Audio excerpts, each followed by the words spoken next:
बच्चों, कैसे हो आप सभी लोग। स्वागत है आपका एक बार फिर से अपने यूट्यूब चैनल स्माइल मेकर पर। दोस्तों, स्माइल मेकर की सीरीज में मैं आपके लिए मैथमेटिक्स की वीडियोस लेकर आया हूँ, ठीक है, जिसमें मैं ऑलरेडी क्लास 8 का मैथ आपको प्रोवाइड करा चुका हूँ, ठीक है। आज से हम क्लास 7 का मैथ भी शुरू करेंगे, ठीक है स्टूडेंट्स। हम ये चाहते हैं कि आपको जैसे फिलहाल पेंडेमिक का दौर है, ठीक है, स्कूल कॉलेजेस लगभग सभी चीज़ें बंद हैं, तो आपको जिन सब्जेक्टों में आपको प्रॉब्लम आती है वो आपको घर बैठे हम प्रोवाइड करा सकें, ठीक है। तो इस मुहिम में आप सभी लोग हमारा साथ दें और हमारे साथ जुड़े, हमारे चैनल को सब्सक्राइब जरूर करें, ठीक है स्टूडेंट्स। और हम आपको कैसा पढ़ा रहे हैं कमेंट के माध्यम से अपनी प्रतिक्रिया जरूर दें, ठीक है। जैसा आपका रेस्पॉन्स होगा उसी के हिसाब से फिर आगे बढ़ते चलेंगे, ठीक है स्टूडेंट्स। तो चलिए ज़्यादा टाइम ना वेस्ट करते हुए हम शुरू करते हैं मैथ क्लास 7, ठीक है। इसमें कौन कौन से टॉपिक पढ़ने हैं, देखो स्टूडेंट्स, हम कोई भी सब्जेक्ट पढ़ते हैं तो सबसे पहले हम उसके टॉपिक देखते हैं, ठीक है। उसके सिलेबस पर चर्चा करते हैं कि हमें कौन कौन से टॉपिक डिस्कस करने हैं, ठीक है स्टूडेंट्स। ठीक है, एक टॉपिक यानी कि टॉपिक जब हम देख लेते हैं तो हमें पढ़ने में आसानी होती है, ठीक है ना। चलिए देख लेते हैं कौन कौन से टॉपिक पढ़ने हैं हमें यहाँ पर। परिमेय संख्याएं नंबर 1, नंबर 2 घातांक, नंबर 3 आपका सांख्यिकी, नंबर 4 आपका रचनाएं, ठीक है। नंबर 5 आपका है त्रिभुज, नंबर 6 आपका है रेखीय समीकरण, नंबर 7 है आपका वाणिज्य गणित, ठीक है। नंबर 8 है आपका व्यंजकों का गुणनफल एवं सरल समीकरण, ठीक है स्टूडेंट्स। 9th जो आपका टॉपिक है व्यंजकों का गुणनखंड, 10th है आपका चतुर्भुज, 11th वृत्त, 12th क्षेत्रमिति और लास्ट जो टॉपिक होगा आपका मानसिक अभ्यास, ठीक है। ये माइंड से रिलेटेड होगा, एक तरीके से बोलते तो रीजनिंग टाइप, ठीक है स्टूडेंट्स। तो हम ये 1 बाय 1 सभी टॉपिक डिस्कस करेंगे, ठीक है। आज की जो ये वीडियो होगी सिर्फ एक बेसिक ओवरव्यू होगा, ठीक है, ठीक है, ये एक बेसिक ओवरव्यू होगा, ठीक है। आज मैं थोड़ा सा परिमेय संख्याओं के बारे में डिस्कस कर लेता हूँ, कल से हम फिर एक्सरसाइज वाइज जो हमारी बुक की जो एक्सरसाइज है वो सॉल्व करेंगे, ठीक है। तो आज मैं ओनली परिमेय संख्याओं के बारे में डिस्कस करने वाला हूँ, ठीक है। परिमेय संख्या क्या होती है, ठीक है। चलिए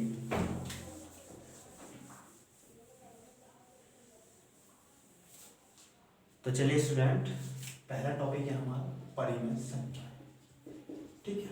परिमेय संख्या, ठीक है। परिमेय संख्या क्या होती है? परिमेय संख्या स्टूडेंट्स जिनको हम P अपॉन Q के रूप में लिखते हैं वही क्या है? परिमेय संख्या, ठीक है। अंश और हर, P क्या है हमारा अंश और Q है हमारा हर, ठीक है। लेकिन कंडीशन होनी चाहिए कि Q बराबर नहीं होना चाहिए 0 के, ठीक है। दूसरी कंडीशन P व Q दोनों पूर्णांक होने चाहिए, ठीक है। क्या होने चाहिए? पूर्णांक। पूर्णांक से तात्पर्य है, यानी कि पूर्णांक से अर्थ है कि जो P का मान है वो पूरा पूरा होना चाहिए, जैसे 1 2 3 4, ठीक है। दशमलव में नहीं होना चाहिए ऐसे, जैसे कि 3.1 या 1.2, तो ये नहीं होना चाहिए, पूर्णांक होना चाहिए। यानी कि पूर्णांक का मतलब पूर्ण अंक होना चाहिए, जैसे 1 2 3 4 5, ठीक है। ऐसे ही Q का भी 1 2 3 4 समथिंग कुछ भी, लेकिन स्टूडेंट्स Q का मान 0 नहीं होना चाहिए, यानी कि 0 के बराबर नहीं होना चाहिए, ठीक है। यदि 0 के बराबर हो गया, देखो नॉर्मली हम जैसे एग्जांपल लेते हैं 5/P, ये हमारी परिमेय संख्या है, ठीक है। यदि मैं यहीं पर ले लूँ कि 5/0 0, इसका मान क्या आएगा? इन्फिनिटिव, अनडिफाइंड, इसको हम डिफाइन नहीं कर सकते, ठीक है। तो ये क्या है? ये परिमेय संख्या नहीं है, ठीक है। तो परिमेय संख्या नॉर्मली होती है 1 2 3 4 5 6, 0 की परिमेय संख्या है। अब आप कहेंगे सर अभी तो मैंने Q बराबर 0 बोला है, P बराबर 0 नहीं बोला है। Q बराबर 0 नहीं होना चाहिए, यानी कि Q का मान 0 नहीं होना चाहिए, ठीक है। 0 कैसा है? पूर्णांक, 0/1, सॉरी परिमेय संख्या क्यों है? 0/1 क्या है? बराबर फिर भी 0 ही आएगा, लेकिन हम नॉर्मली 1 लिख देते हैं, जैसे यहाँ पर 2 है तो इसके नीचे 1 है, तो ये भी P/Q के फॉर्म में है, तो इसलिए शून्य भी क्या है, परिमेय संख्या है। लेकिन ना तो ये धनात्मक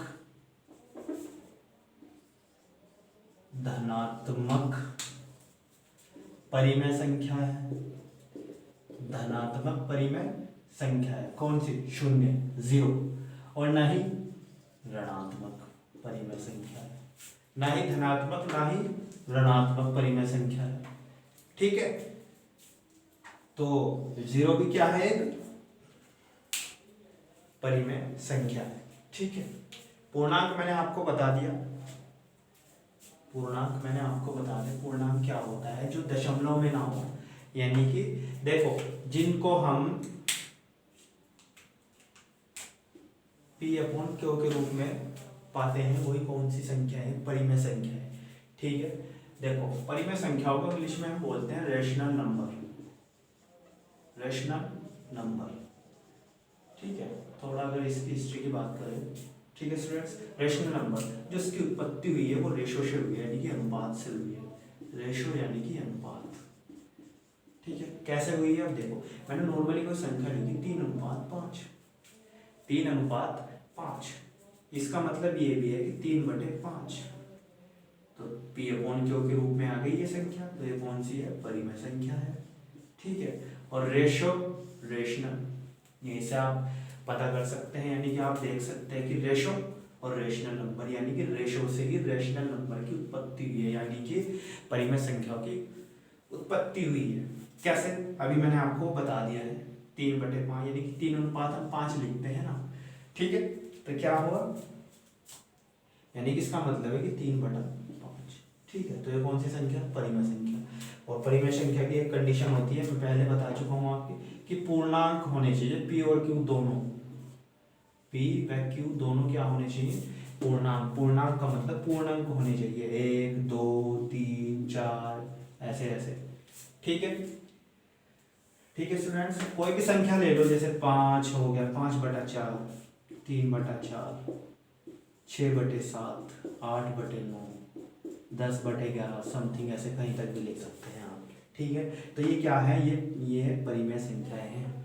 ठीक है स्टूडेंट्स, लेकिन यदि ऐसे आ गया कि 2.5/6, तो ये परिमेय संख्या नहीं है।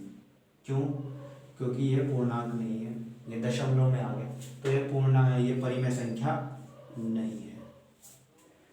ठीक है स्टूडेंट्स, जैसे मैं एक एग्जांपल और लेता हूँ कि 10/5।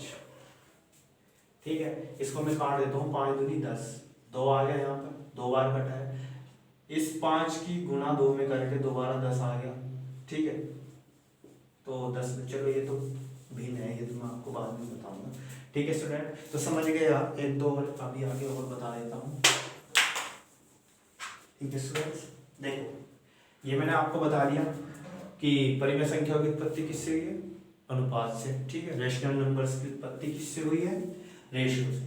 ठीक है स्टूडेंट्स, आइए आगे थोड़ा और देख लेते हैं। देखो परिमेय संख्या ऋणात्मक भी हो सकती है और धनात्मक भी हो सकती है, बस पूर्णांक होनी चाहिए। ठीक है, जैसे -3/5 और आपका 3/5, तो ये दोनों ही परिमेय संख्याएं होंगी। ठीक है स्टूडेंट्स, दोनों ही क्या होंगी, परिमेय संख्याएं होंगी। ठीक है, तो परिमेय संख्याएं ऋणात्मक भी होती है, ठीक है, ऋणात्मक भी और आपका धनात्मक, ठीक है, दोनों होती है। ठीक है स्टूडेंट्स, तो जैसे मैं नॉर्मली आपको बता दूं, जैसे आपके एक्सरसाइज से जुड़े हुए एग्जांपल है, मैं पहले ही थोड़ा आपको बता देता हूँ। जैसे कुछ संख्या दी हुई कि -7 2 3 4 -6। ठीक है, इनको परिमेय संख्याओं के रूप में लिखना है, परिमेय संख्याओं के रूप में लिखना है। ठीक है, तो परिमेय संख्याओं के रूप में कैसे लिखोगे आप, यानी कि P/Q के रूप में लिखना है इनको आपको, P/Q के रूप में। तो कैसे, तो -7 है, इसके नीचे हम 1 ले लेंगे, तो ये बन गई परिमेय संख्या P/Q के रूप में। क्योंकि नॉर्मली कोई संख्या होती है उसके नीचे 1 होता है हमेशा, हम उसको दर्शाते नहीं है। ठीक है, जैसे नॉर्मली 7 है या जितनी भी संख्याएं हैं 1 2 3 4 5, उनके नीचे हमेशा 1 होता है। ठीक है, उनको हम दर्शाते नहीं, तो नॉर्मली वो भी परिमेय संख्या होगी। ठीक है स्टूडेंट, जैसे दूसरा है इसके भी नीचे, ये भी परिमेय संख्या होगी, ठीक है, 3 के नीचे, तो ऐसे में एक एक करके क्या हो जाएगी, ये परिमेय संख्या, ठीक है। हमारे से क्वेश्चन भी पूछ सकता है वो, ठीक है, अलग तरीके से कि कुछ संख्याएं दे दी, जैसे 10 माइनस के 11 13 माइनस के या आपका 15 माइनस के, ठीक है। तो इसमें पूछ लेगा वो कि ये तो अंश है सब, कि इनके हर में कुछ भी लगाए कि प्रत्येक संख्या के नीचे या हर में आपको 3 या 2 कुछ भी लगा के परिमेय संख्याएं बनाओ, ठीक है। तो जैसे 10/3 बन गई परिमेय संख्या, ठीक है। बुक में इस टाइप के क्वेश्चन दिए हुए, अभी तो करा नहीं रहा हूँ, थोड़ा बता रहा हूँ, ठीक है। नेक्स्ट वीडियो में हम डिस्कस करने वाले हैं, ठीक है स्टूडेंट्स। जैसे आपका फिर ये है -11/3, तो परिमेय संख्या, तो वो क्वेश्चन के अकॉर्डिंग पूछेगा आपसे, ठीक है स्टूडेंट्स। तो चलिए हम आगे, ओके स्टूडेंट्स। तो थोड़ा सा और देख लेते हैं, जैसे हम परिमेय संख्याएं पढ़ रहे हैं, तो P/Q के रूप में यदि बात आ जाएगी परिमेय संख्याओं को जोड़ते कैसे जोड़ना, ठीक है। जैसे नॉर्मल 3/5 आ गया यहाँ पर, और आपका 4/5, ठीक है। अब जब दोनों परिमेय संख्याओं के हर समान होंगे तो उसका एलसीएम वही होगा 5। जब हर समान होंगे तो उसका एलसीएम वही आएगा, ठीक है, सेम।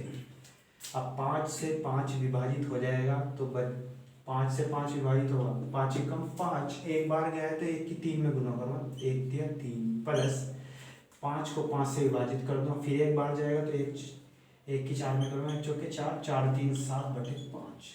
ये भी परिमेय संख्याओं के रूप में ही आएगा जो आपका आंसर आएगा, ठीक है। यानी परिमेय संख्याओं को जोड़ने की बात कर रहा हूँ, ये तो जब है जब हर समान हो। यदि हर असमान हो, कैसे, 7/5 प्लस 5/7, इस बार हर समान नहीं है, एलसीएम तो फिर भी लेंगे, ठीक है। तो एलसीएम क्या आ रहा है आपका यहाँ से, ऐसा कोई पहाड़ा नहीं है जो जिसमें